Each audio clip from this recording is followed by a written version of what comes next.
aves tristes a beber de mi agua y a comer los gallos que me han de quedar.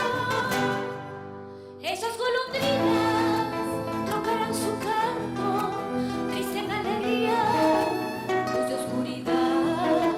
Esas golondrinas trocarán su canto, triste en alegría, luz de oscuridad.